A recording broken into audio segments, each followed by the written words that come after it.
Hey guys, Mr. Bowman here. Today's learning objective is in white and we are learning to visualize systems of equations. So this carries on from the video I just uploaded and it's all about visualizing, trying to figure out what these equations look like if you could paint a bit of a picture for them.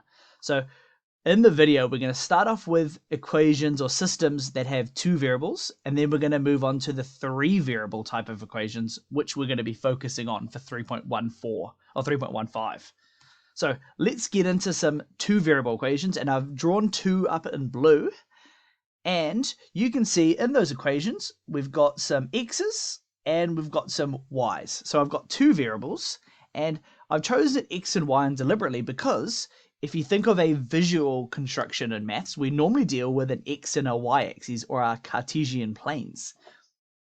And what we can do, both of those equations up there, we can do a bit of maths trickery and make it into a straight line, y equals mx plus c, and we can see what they actually look like. So let's start off with the first one. If I moved this negative x to the other side, it would have become positive x, which is y we got here.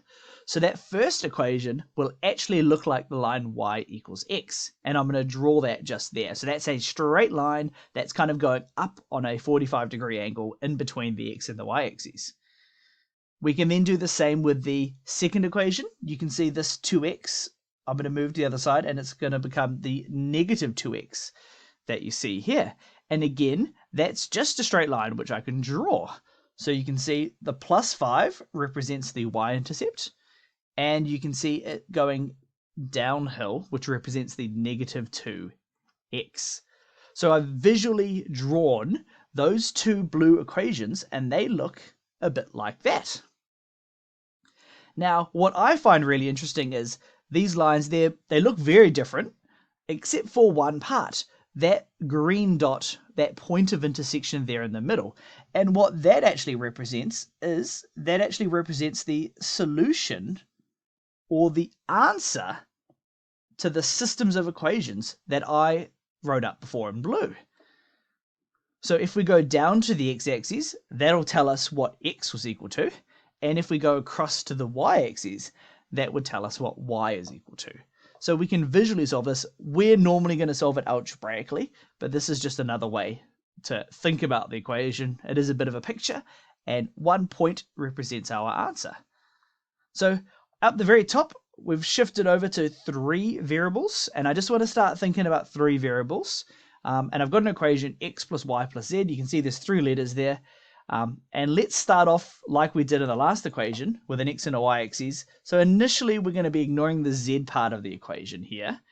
And this isn't an accurate representation of the equation we've got, just a visual example. But that x and y, because we're ignoring the z, that would represent a 2D line,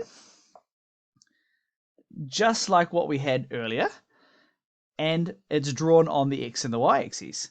But we now need to consider the z part of the formula. So the x and the y relates to a straight line, but the z actually relates to a third axis called the z-axis.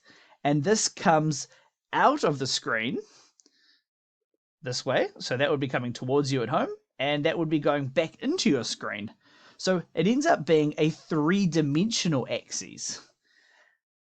And if I extend that blue line that I've got, if I've extended it three-dimensionally, maybe it goes back into the screen by those blue dotted lines, and then maybe it stops at a certain point. You can see that there looks a bit like a rectangle now, and if I shade it in, it becomes more obvious. So we've now got a three-dimensional shape. So instead of a two-dimensional line, which makes sense because we had two variables, we've now got a three-dimensional plane, which makes sense because we have three variables. And we've drawn that on the x, the y, and the z axes. So this plane would represent one of the equations. And what's going to make this messier is we're dealing with three planes because ultimately we'll be dealing with three variables or three equations. So let's think how this looks. So we're not going to answer questions in the detail that we did with the previous one, but let's have a look what could end up. So here's an example. We've got three planes. We've got a green one that would kind of be represented there. We had the red one and we had the blue one. And you can see all three of these planes, they intersect each other at one point only at the very middle of our diagram. So we had three planes. They represented three different equations, and we had one point of intersection. So that means there is an exact answer or one perfect solution for this. So let's think of another way. These planes could be constructed differently. We could have any plane really.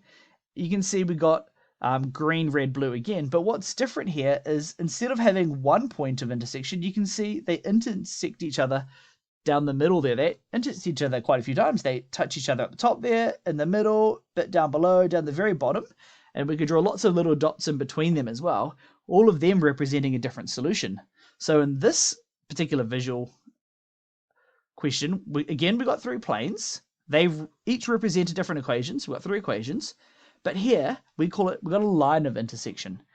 And what that means is there are many different solutions, because I can have many different dots. There's a solution there, there's one there, one down the bottom, one at the top, and I can keep going. So I've identified 5 dots. There would have been 5 different solutions, but I can be many accurate. I can do whole numbers, decimals, thousandths, millionths, each representing a different solution.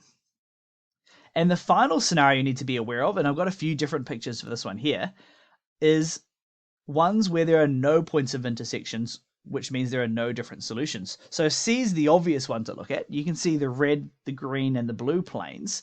They don't touch each other at any point, which means there's no point of intersection like we had originally up the top here, or a line down the bottom there. The one in the middle, you can see there are some points of intersection, but it's only between 2 of the planes, not all 3 of the planes. So that means there's no answer there. And the same with A. Looks a bit messier, a bit of a triangle. But again, we can see up the top here, red and green are touching each other. Also, red and green is down here. We've got blue and green, then we've got blue and red. So we've got lots of points where 2 planes are touching each other, but none where all 3 planes are touching each other. So in this one here, there would be no solution. So there's no answer.